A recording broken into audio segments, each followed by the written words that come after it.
آیت الله ادیب یزدی و سخن گفتن حسین در شکم مادر.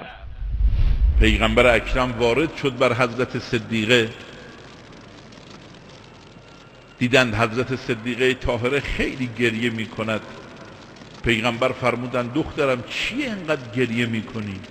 صدا زد بابا این فرزندی که در رحم من است گاهی میگه انا الغریب گاهی میگه انا الشهید، گاهی میگه انا العطشان.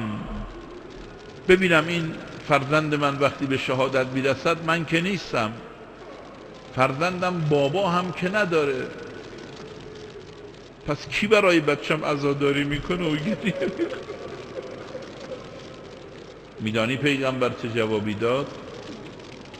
رسول خدا فرمود دخترم فاطمه جان، در دوران آخر الزمان مردان و زنانی خواهند آمد که وقتی نام حسین تو برده می شود مانند مادر بچه مرده برای حسین گریه می کند.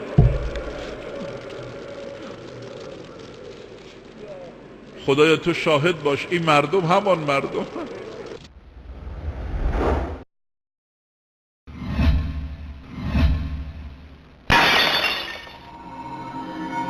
قل يا أهل الكتاب لا تغلوا في دينكم غير الحق ولا تتبعوا أهواء قوم قد ضلوا من قبل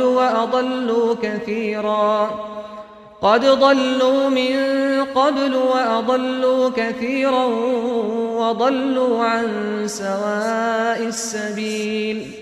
بگو ای اهل کتاب در دینتان به ناحق غلو و زیاده روی نکنید و پیرو خواسته های درونی کسانی نباشید که پیشتر گمراه شدند و بسیاری از مردم را به گمراهی کشاندند و از راه راست به بیراه رفتند. بینندگان عزیز، در این آیه و دهها آیه دیگر می‌بینیم که الله متعال ما را از غلو برحذر می‌دارد. اما آیت الله ادیب یزدی را می‌بینیم که چگونه با ساختن یک داستان خرافی و جعلی در حق سیدنا حسین رضی الله تعالی عنه غلو می‌نماید و عقول مردم را به مسخره می‌گیرد. آیا این داستان خرافی در راستای به چالش کشیدن معجزه الهی یعنی سخن گفتن عیسی علیه السلام در گهواره نیست؟ بدین گونه که آقایان چون ائمه را نسبت به پیامبران برتر می‌دانند، پس برایشان معجزاتی بزرگتر از معجزات پیامبران می‌تراشند. لذا می‌خواهند بگویند اگر عیسی در گهواره سخن گفت، پس حسین در شکم مادرش سخن گفته است. اگر این غلو و جل، خرافات ضد عقل و ضد دین، دشمنی با اسلام و قرآن و پیامبر گرامی صلی الله علیه و آله و سلم و اهل بیت اطهار ایشان نیست، پس چیست؟